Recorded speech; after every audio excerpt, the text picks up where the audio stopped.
자, 맨체스터 유나이티드가 노스웨스트 더비에서 참패를 했습니다. 네. 리버풀은 맨시티 경기가 아직 한 경기가 덜 치러졌기 때문에 일단 1위로 올라가 있는 상태입니다. 리버풀의 경기력이 대단했어요. 여유 있게 승리했어요. 아주 여유로운 승리였고요. 뭐 리버풀 팬들 입장에서는 이 경기를 가지고 어느 정도였냐면 와, 막 이겼다 즐거워할 만한 경기도 아닐 정도로 반대로 맨유 팬들은 좀 내가 자주 계속 지금 얘기하고 있는데 무기력했을 것이다. 네. 야, 이건 뭐 답이 없네. 이거 어떻게 해야 되나? 어디서부터 어디까지 손을 대야 되지? 이런 정도의 느낌을 받았을 거예요. 저는 그래서 그런 느낌이었어요. 경기는 좀 편안하게 봤고요. 끝나고 결과를 봤을 때 이 경기가 라이벌전이지. 라이벌전 맨유라는 팀은 그래. 서로에게 느끼는 그 감정이라는 게 있죠. 남다르잖아요. 당연히 있죠. 그래서 이걸 이렇게 두 경기 모두 대승을 올 시즌 거두는구나. 더블인데 4대0, 5대0이야. 그렇죠. 9득점 무실점. 그러니까 거기서 나오는 승리는 이제 결과를 보고 난 다음에 오히려 좀 기쁘게 다가왔던 그렇지. 그런 라이벌전. 그러니까 맨유로서는 훨씬 더 응. 분노에 차오를 수밖에 없죠. 그렇습니다. 자, 이 와중에 뭐 경기의 리뷰라고 할까요? 결과적으로는 랑닉의 백스리가 완전 실패로 돌아간 거고 실패죠. 그리고 리버풀은 완벽하게 본인들이 가지고 있는 그 강력함을 다 뽐냈는데 먼저 이야기할 거는 사실 한 선수에 대한 이야기를 좀 하려고 합니다. 해리 맥과이어입니다. 맞아요. 해리 맥과이어 얘기를 지금 굳이 또 하는 이유는 어쨌든 터너 감독이 매우 유력한 상황이고 그렇죠. 그렇다면 터너 감독의 경기 운영상 분명 맥과이어에게는 훨씬 더 부담이 큰 상황이 찾아올 수 있어요. 저는 과감하게 먼저 얘기하자면 맥과이어에 대해서 매각을 생각해야 된다. 정리를 생각해야 됩니다. 왜냐면 이 선수가 결국 지금 전술을 타고 있다는 게 느껴지거든요. 네. 뭐 구체적인 내용은 바로 뒤에 이제 얘기를 하겠지만 전술을 타고 있다. 그렇다면 터너 감독이 새로운 전술을 입혔을 때 맥과이어에 대한 쓰임새가 문제가 될 수도 있다는 생각이 들어요. 조금 별개 얘기입니다.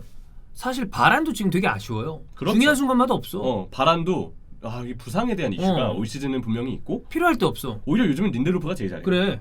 센터백을 봤을 때 그런 걸 보면 맥과이어가 진짜 저하가 많이 됐구나. 예. 그런 생각을 안 할 수가 없습니다. 그렇습니다. 일단 백스리를 쓴 거 자체는 저는 좀 이해가 되는 게 그러니까 이해는 가 나도.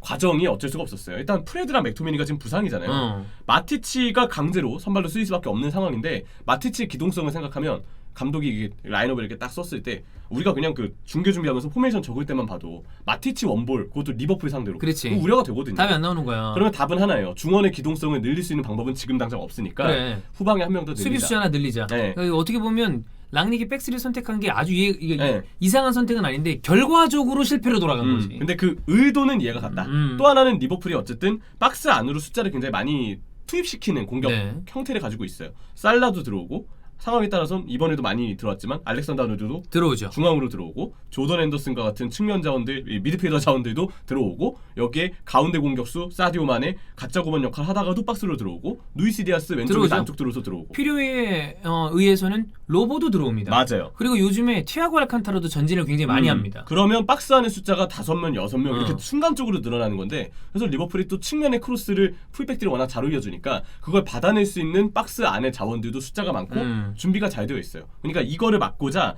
박스 안의 수비 숫자를 우리도 적게 둘 필요가 없다. 늘려야 한다. 라는 생각에서 랑닉 감독이 백스리 혹은 백파이브를 준비한 것 같아요.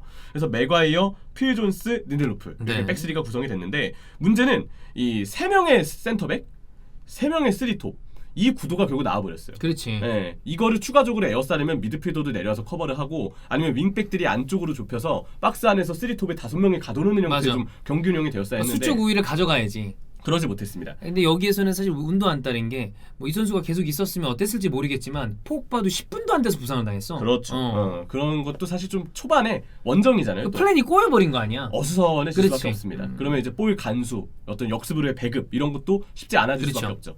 근데 어쨌든 중요한 건 박스 안에서 3대3의 구도가 나왔다는 건데 그러면 지금 마네가 가짜 9번에 대한 훈련이 굉장히 잘 되어 있거든요. 마네가 내려오고 윙포워드들이 안쪽으로 들어오고 서로 간의 스위칭이 계속 견고하게 이루어지고 있기 때문에 리버풀 입장에서는 상대가 1대1 구도에 자꾸 놓여있다. 그러면 리버풀은 오히려 공격진의 장점이 더 살아날 수밖에 그럼요. 없죠. 편하죠.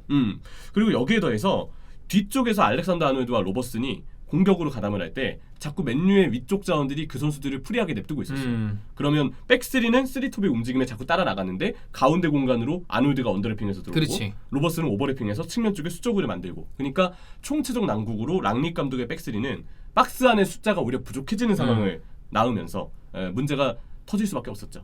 근데 여기에 또 치명타가 맥과이어입니다. 존재감이었어요. 맥과이어의 장면이 캡처돼서 돌아다니는 걸 제가 봤어요. 그 실점 상황에서 맥과이어 위치 이러면서. 근데 좀 너무 나가 있었어요. 그러니까 왜 그러는 거야? 왜 굳이 그랬을까? 그러니까 본인이 순발력 면에서 좀 떨어진다라는 걸 네. 본인도 알고 있으니까 이걸 커버하고자 좀 빠르게 나가서 위치를 거기서부터 자꾸 뭔가를 하자라고 생각을 한 게 아닌가? 근데 이거는 너무 단순한 생각이거든. 그렇죠. 네. 그리고 약간 그런 장면들도 있었어요. 이 선수가 선수 아니면 볼만 보고 있고 동시에 보고 있는 게 아니에요. 그러니까 위치가 어긋나죠. 자꾸 자기가 뭔가 집중하고 있는 쪽에 딱 다가서는데 문제는 시야가 좁혀져 있으니까 주위로 배회하는 선수들, 자신의 뒤를 노리는 선수들의 포착이 늦어요. 그런 장면들이 이번 경기는 특히 도드라졌고 네. 굳이 따지면 올 시즌 내내 좀 이렇습니다. 그러니까 맥과이어가 지금까지 나왔었던 문제점을 쫙 체크를 해보죠. 중요한 순간에 손을 엄청 써요. 맞아요. 아슬아슬해. 내가 다 이렇게 돼. 이러면 안 되는데 이런 장면들이 PK나 만약에 명백한 득점 찬스죠? 퇴장이야. 바로 레드카드. 그러면 한 경기를 그냥 망치는 거예요. 그래. 유명한 공격 기회에서도 옐로우 누적 같은 거 받을 수 있어요. 위험하죠. 그리고 판단을 이상하게 하는 경우도 굉장히 많아요. 그렇죠. 그리고 본인이 순발력이 떨어지고 발이 느리다 보니까 나중에 가속이 붙으면 뭐 모르겠지만 그러다 보니까 뒤늦게 태클이 들어가거나 과격한 태클을 하면서 또 경고의 위험성이 있을 때가 있고 아니면 지금처럼 너무 튀어나가 있다거나. 그렇죠. 이번엔 문제가 됐던 게 너무 튀어나와 있었던 거죠. 백스리가 어쨌든 좀 갑작스럽게 구사된 전술이라는 점도 고려는 해야 되겠지만 그래도 선수 개인의 판단 자체가 문제가 좀 있어 보였어요. 맥과이어는 발이 느린 편이기 때문에 결국 나왔을 때 이런 성향의 플레이를 보여줬다는 것은 백업이 느리기 때문에 뒷공간에 대한 리스크가 훨씬 더 커질 수밖에 없고요. 시야가 좁아서 선수를 놓치는 장면도 많이 나왔습니다. 그 리버풀의 첫 번째 골 장면 보면 맥과이어가 따라 나가면서 라인 자체가 아예 깨져버렸고 리버풀의 전방 자원들이 그냥 손쉽게 오른쪽 왼쪽 뭐 살라, 디아스, 마네 이런 선수들 다 침투할 수 있었어요. 그래서 쉽게 골이 나왔고 그 네 번째 이제 실점 장면도 횡패스를 굳이 그 상황에 할 필요가 있었을까? 리버풀은 어쨌든 압박을 하기 위해서 대응이 맞춰져 있었고 그렇다면 횡패스보다는 차라리 백패스가 나왔을 수 있고 아니면 본인이 좀 더 다른 판단을 했었어야 돼요. 여기서 횡패스가 나가는 거는 그 오른쪽 지역에서 볼을 잡았던 메브리한테 굉장히 많은 부담을 안기는 장면이기 때문에 결국 거기서 메브리가 실수할 수밖에 없었죠. 그래서 메브리의 실수가 당연히 큰 치명타가 됐지만 그 상황이 조성되는 데 있어서는 맥과이어의 횡패스 판단도 책임이 있었다. 맞아, 컸어요. 네, 굳이 횡패스를 안 했어도 될 장면이지 않았나 이런 생각이 들었습니다. 그래서 맥과이어의 경우는 결국 이렇게 실점 장면들마다 관여가 됐고 또 그 네 번째 실점 장면 보면 횡패스 미스로 원인 제공이 된 것도 있었지만 그 이후에 백업도 늦었어요. 그 이후에 빠르게 커버를 해야 되는데 또 수비할 때 괜히 리버풀 선수 따라 나가가지고 또 뛰쳐나왔다가 그 뒷공간이 열리면서 또 실점이 나왔거든요. 이런 거 보면 맥과이어가 이 경기에서 보여준 수비력은 엉망이었다고 보는 게 맞는 것 같아요. 맞아요. 엉망이라는 편이 진짜 맞아요. 엉망진창이었어요. 네. 그러니까 맥과이어는 지금 내가 보기엔 멘탈로 나간 것 같거든. 그런 것 같아요. 왜냐면 지금 사실 꽤 많은 언론과 맨유 레전드들도 맥과이어에 대한 비판을 해. 본인이 이거 안 들었을까? 들었어. 맞아요. 그리고 맥과이어가 잘하는 동안에도 잘했던 기간이 있었잖아요. 막 너무 좀 혹사랑하는 거 아니냐 싶을 정도로 뛰고 근데 그때도 현지 팬들 여론이 안 좋은 편이었어요. 그래. 아무래도 그게 이적료가 너무 세다 보니까 너는 이 정도면 우리 기준에선 더 잘해야 돼. 왜냐하면 옆 동네에 반다이크가 있잖아. 그렇죠. 반다이크는 지금 전 세계 최고의 수비수입니다. 그러니까 이적료가 이 1,000억이 넘어가는 수비수들 이렇게 하면 비교군이 생길 수밖에 없는데 맨시티 디아스도 있고요. 그래, 후벤 디아스도 좀 잘해. 아예 두 팀은 그 수비수들로 인해서 뒷 라인이 바뀌어버렸는데 맥과이어는 그에 비해서 좀 모자라지 않냐 이런 이야기를 받고 있으니까. 그리고 현지 팬들이잖아요. 눈높이가 국내 팬분들보다 더 높을 거예요. 그럴 수도 있어요. 보신 시간이 기니까. 그러면 이게 이제 뭐 이게 맥과이어를 옹호하자는 게 아니라 사실 맥과이어 우리나라 기준으로 봤을 때 이 선수가 굉장히 혹사를 많이 당했던 거를 팬들이 감안해서 좀 그 봐주고 있던 기간이 있었어요. 맞아요. 전반기는 그랬죠. 타팀 팬들이 얘기했을 때 야 맥과이어 저 뭐 이적료 뭐 비싼데 왜 저래? 그럴 때 맨유 팬들 중에 꽤 많은 분들이 지금 혹사당해서 그런 거다. 원래 이 선수가 그거보다는 훨씬 더 성실하고 괜찮은 선수였다. 근데 맨유 팬들이 돌아서는 타이밍이 그거보다 조금 지난 다음에 다 왔어. 맞아요.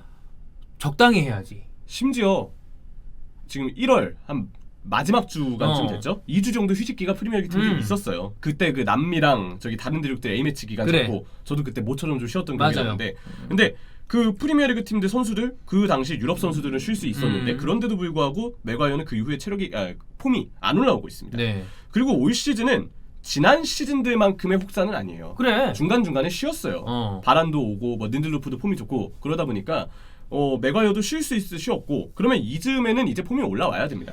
맥과이어가 문제가 되는 거는 이 선수가 주장이라는 것 때문에 더 문제가 됩니다. 그렇죠. 주장이 이런 식으로 퍼포먼스가 낮고 비판의 대상의 중심에 오르면 이게 팀이 내부적으로 좋을 수가 없어. 거기다 지금까지 얘기했던 것처럼 선수 본인이 왠지 멘탈이 흔들리는 듯한 느낌이 준다. 아니, 주장인데. 아마 흔들릴 거야. 안 그런 것 흔들리는 게 같아요. 이상할 정도로 사실 주변에서 많은 비판을 받고 있고 모릅니다, 여러분. 그냥 뇌피셜이에요.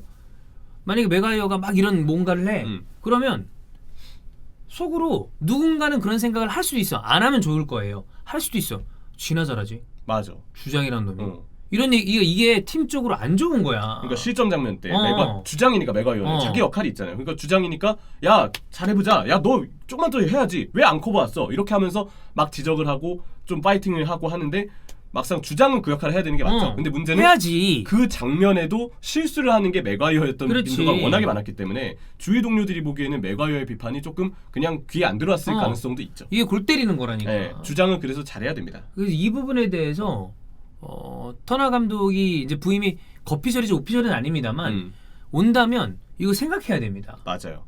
지금 생각을 해야 될 게 자, 솔샤르 감독 때는 그래도 수비 라인이 평균적으로는 내려가 있었다고 보는 게 맞아요. 그래서 맥과이어도 라인이 내려간 상황에서는 그래도 부담을 좀 줄이고 만약에 이 선수가 선수를 놓치거나 조금 튀어나간다 하더라도 커버해야 되는 범위가 굉장히 좁기 때문에 맥과이어가 어떤 단점이 부각되는 상황은 적을 수밖에 없었어요. 근데 랑릭 체제에서 솔샤르 때보다 훨씬 더 라인을 올리고 있죠. 그러면서 지금 맥과이어의 단점은 그대로 부각되고 있습니다. 그렇지. 라인이 올라가 있고 맥과이어도 빌드업을 해서 쭉 전진을 해 있고 그리고 수비할 때는 본인의 성향상 튀어나가고 근데 튀어나가는데 이전보다 훨씬 더 커버해야 되는 범위가 넓어진 상황에서 튀어나가니까 리스크, 본인의 그 단점이 되는 장면들이 더 부각되고 있어요. 그렇지. 그런 것들이 터너 감독이 보기에도 앞으로 라인을 올려야 될 텐데 앞으로 수비 라인 올리고 수비수에게 운반도 맡기고 다양한 역할을 맡겨야 되는데 맥과이어의 이러한 단점들이 라인을 올리면 올릴수록 드러나고 있다는 게 눈에 보일 거기 때문에 신경이 안 쓰이지 않을 겁니다. 러커스트가 이 맨유의 백파이브에 대해서 평가를 했습니다. 1억 9,990만 파운드가 2억 파운드네. 예, 2억 파운드 정도가 이 백파이브의 선수들 이 종류를 합산하면 나왔다. 맥과이어, 비사카, 린덜레프, 필 존스, 달러. 그렇죠. 근데 맥과이어가 이 중에서 8천만 파운드를 거의 뭐 약 8천만 파운드 한 40% 되네. 네. 그러니까 맥과이어는 아무래도 이런 부분들 때문에 그동안 혹사를 당하는 동안에도 더 잘해야 된다는 평가를 받아왔는데 올 시즌은 그냥 맥과이어 자체가 너무 엉망이다. 그런 그렇습니다. 얘기를 해야 될 것 같습니다. 맥과이어 쉽지 않다. 네. 글쎄요. 좀 과연 맥과이어의 맨유에서 미래가 어디까지인지 모르겠으나 새로운 감독이 왔을 때 내가 감독이라면 안타깝지만 이 선수는 우리와 같이 갈 수 없다라는 판단을 할 가능성이 크다. 왜냐하면 쓰임새가 요즘 트렌디한 축구에서 뭔가 이 주전으로 활약하기에는 치명적인 단점들이 있어. 오히려 팀이 라인을 올리는 데 있어서 제약을 주고 있기 때문에 그러니까 반대로 라인을 내리는 팀한테는 이 선수가 가진 장점이 생기겠지. 근데 맨유는 상위권의 팀이고 우승을 해야 하는 팀이야. 그러면 라인을 올리는 거는 거의 필연적인 일이에요. 그렇죠.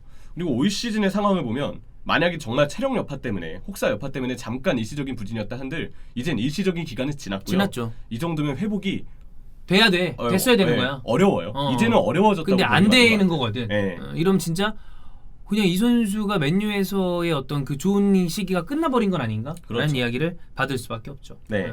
다음 감독이 만약에 어떤 주축 선수들을 쳐낸다. 그러면 1번 타자일 가능성이 크다.